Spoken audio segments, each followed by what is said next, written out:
Jammji Info .net, informer, éduquer et divertir dans la paix. yow mu bëgg a jot xibaar yu sell te woo waaye itam bu ànd ak njàngalee ak xel mu dal ak jàmm gaawal gaaw abonné suñu compte YouTube bi nga xam ne moo di Jammji Info .net.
Merci beaucoup.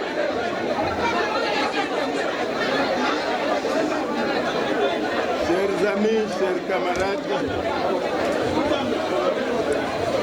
je souhaiterais à l'entame de mon propos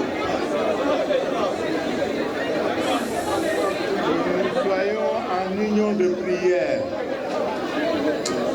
pour rendre grâce à Allah, le remercier pour cette occasion qu'il nous offre d'échanger et de nous parler dans ces conditions-ci. Donc, Alhamdulillah Rabbil Alamin.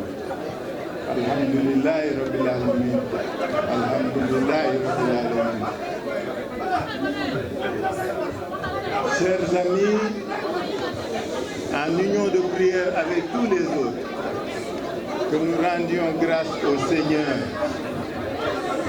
que chacun, comme l'a fait tout à l'heure notre ami l'imam Sall, puisse rendre grâce à Dieu comme il le peut.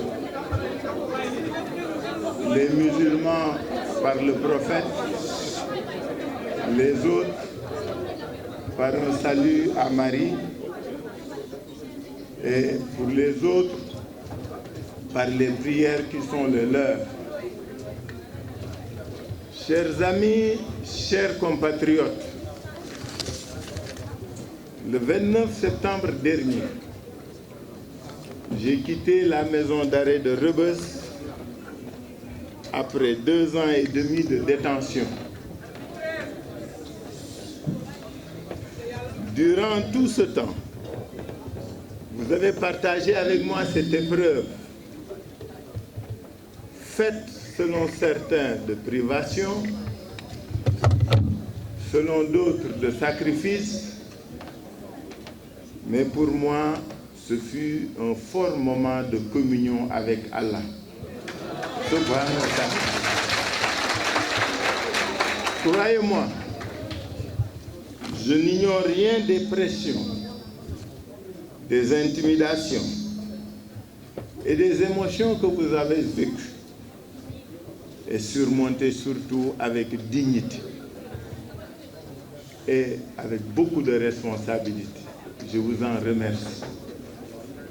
J'ai pour chacune et pour chacun de vous une pensée particulière, pleine d'admiration, de considération et d'affection. Voilà pourquoi je vous retrouve aujourd'hui avec un grand plaisir pour vous exprimer de vive voix mes sincères remerciements. Chers amis, cette rencontre me permet également de retrouver des visages, de revoir vos sourires, de serrer des mains et d'échanger des mots. Et en cela, je dis merci Allah. Je veux également exprimer ma reconnaissance aux Sénégalaises et aux Sénégalais de tous âges, connus ou anonymes, au Sénégal ou dans la diaspora, qui m'ont manifesté leur affection et leur soutien par leurs prières, par leur mobilisation et certains par leur visite, même si ce ne fut aisé. Je veux renouveler ma gratitude à mes avocats qui se sont illustrés par leur loyauté, par leur sens professionnel élevé et par de brillantes plaidoiries dans un combat politique habillé sous des oripeaux d'une affaire judiciaire. Je veux également remercier les autorités religieuses et coutumières, les organisations et personnalités politiques, les organisations de la société civile et les personnalités indépendantes qui m'ont témoigné leur solidarité. J'ai une pensée émue pour toutes les personnes privées de liberté. Mes pensées et ma gratitude s'adressent en particulier à ce moment-ci aux détenus de la maison d'arrêt de Rebeuss avec qui j'ai partagé cette partie de ma vie. Cette détention a renforcé mes convictions sur la nécessité d'améliorer les conditions de détention et le traitement des détenus. Elle m'a permis de voir les drames humains provoqués par les longues détentions préventives qui transforment de présumés innocents en présumés coupables, avant même qu'ils ne soient jugés. Elle m'a fait constater les effets désocialisants de la prison contre lesquels il faut rapidement apporter des solutions, telles que le maintien des liens familiaux, la transformation des lieux de privation de liberté en espaces d'acquisition de savoir pour favoriser la réinsertion des détenus et l'élargissement de la gamme de sanctions pénales alternatives à l'emprisonnement. Mes pensées et ma gratitude vont également aux autorités pénitentiaires et aux agents de la maison d'arrêt de Rebeuss, soumis à une pression insoutenable et à des rythmes astreignants. Cette situation doit obliger l'État à adopter un statut pour les agents de l'administration pénitentiaire avec l'objectif d'améliorer leurs conditions de travail et de permettre à ces serviteurs de l'État d'exercer leur mission dans la dignité. Mes chers amis, mes chers camarades, cette épreuve ne doit pas nous faire perdre notre humanité. Nous en sommes sortis le cœur ouvert. Cela est parfois mal compris, il est vrai. Mais nous ne devons avoir ni haine, ni rancœur, même dans l'adversité. Nous ne devons pas céder aux excès de la politique, ni perdre notre temps à ressasser le passé. Le passé est passé.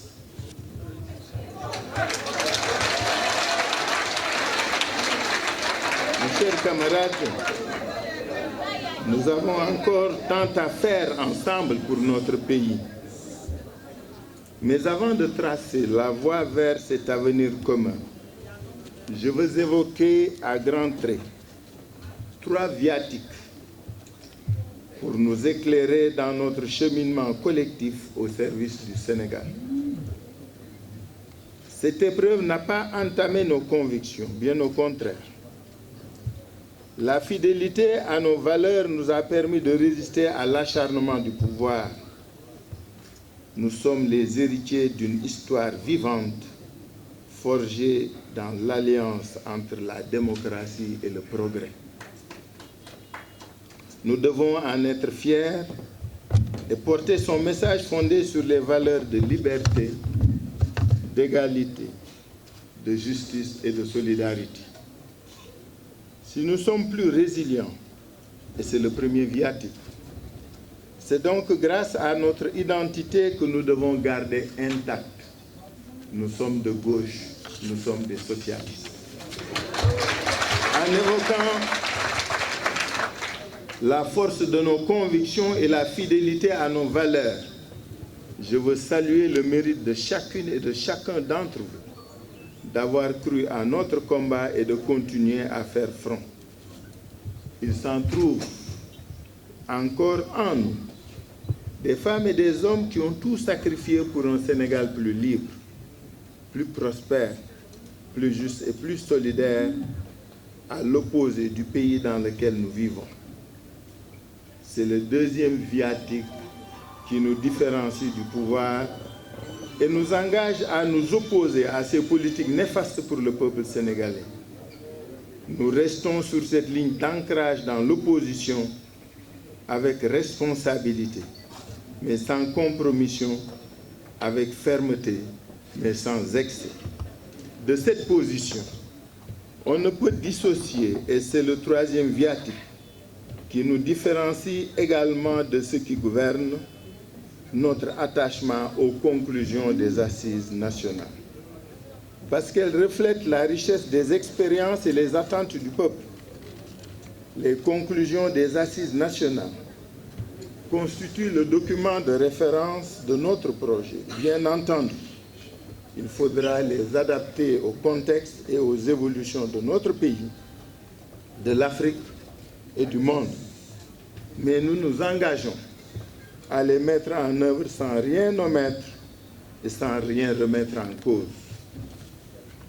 Mes chers compatriotes, mes chers camarades, une grande nation comme la nôtre ne peut se construire qu'à travers de grandes dynamiques autour des femmes, des hommes et des valeurs. Nous devons être ces femmes et ces hommes et incarner ces valeurs pour tracer un chemin d'espoir pour les millions de Sénégalais qui s'impatientent et s'angoissent. Je vous parle de l'avenir, d'un avenir qui puise ses balises dans les valeurs de notre nation et qui poursuit la finalité d'un État qui tient sa promesse pour nous et pour tous ses citoyens. Je vous parle de l'avenir qui se construit dans la paix, avec notre volonté commune et avec des énergies plurielles et positives. Cet avenir ne serait pas partagé sans des réponses pertinentes à notre questionnement collectif sur notre vivre ensemble mis à mal depuis quelques années. Vivre ensemble, ce n'est pas seulement la coexistence des communautés, c'est la communion entre des femmes et des hommes ayant le même sentiment d'appartenance à une nation ouverte, à toutes les fraternités, partageant les mêmes valeurs et unis par un destin commun. L'école pourrait contribuer à renforcer notre vivre ensemble si nous en faisons le lieu de construction de la citoyenneté et le cadre d'acquisition de connaissances conformes à nos valeurs et adaptées aux besoins de développement de notre pays. Mais nous ne saurions appréhender le vivre ensemble dans toute sa mesure si nous ne l'associons pas à un modèle de gouvernance qui en garantit la cohésion et la permanence. En effet, notre commun vouloir de vie commune doit s'appuyer sur l'édifice d'une République garante de l'état de droit et des droits humains. Cela nous engage à renforcer notre pacte républicain avec des garanties partagées et acceptées d'effectivité de la séparation du pouvoir, de l'indépendance de la justice, de la démocratie, de la décentralisation, des libertés publiques, des droits humains et de la transparence dans la gestion des ressources publiques. Mes chers compatriotes, chers camarades, dans la mesure où tout se tient, il est évident que la refondation de la gouvernance doit avoir pour finalité de recentrer l'État dans ses missions, afin que le Sénégal soit un pays pour tous les âges, pour toutes les énergies, pour toutes les ambitions. À cette fin, il est impératif de placer l'homme au cœur des politiques publiques et de le considérer comme la première ressource sur laquelle l'État doit investir. C'est dans cette mesure que chaque Sénégalaise et chaque Sénégalais, en zone urbaine comme dans le monde rural, pourra accéder à des soins de santé de qualité, à l'éducation, à la formation, à un emploi décent, à la protection sociale, à la sécurité et aux services publics en nombre et en qualité. C'est également dans cette mesure que l'État va garantir la solidarité avec les couches vulnérables et la solidarité entre les générations.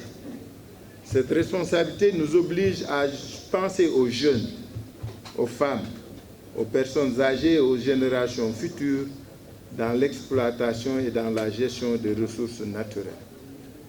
Cette responsabilité nous engage également à inverser les tendances actuelles de notre économie pour construire de nouvelles efficacités capables de produire des richesses durables, de créer des emplois pérennes et de lutter contre la pauvreté. Cette nouvelle orientation permettra à notre pays de développer une économie dynamique, diversifiée, inclusive et portée par le secteur productif national et par le secteur privé sénégalais.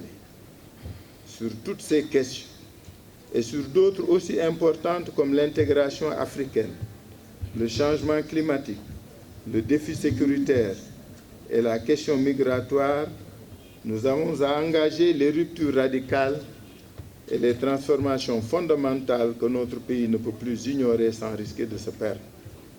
Mes chers compatriotes, mes chers camarades, portés par cette double exigence d'une nation refondée autour de ses valeurs et d'un État au service de ses citoyens, je vous retrouve encore plus déterminés.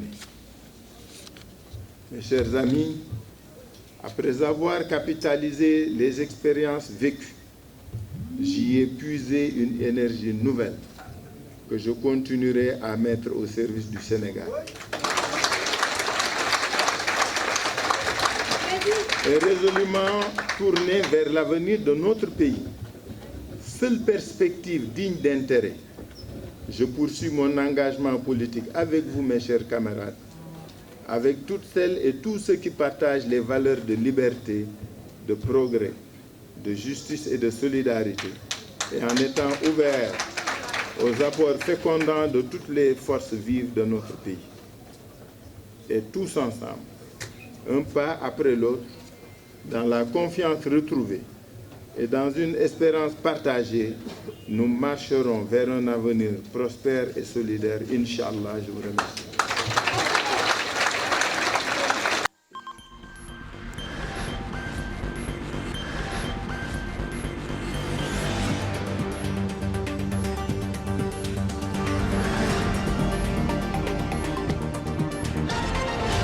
Diamondji Info point net, informer, éduquer et divertir dans la paix. yow muy bëgg a jot xibaar yu sell te woo waaye itam bu ànd ak njàngalee ak xel mu dal ak jàmm gaawal gaaw abonné suñu compte YouTube bi nga xam ne moo di Diamondji Info point net.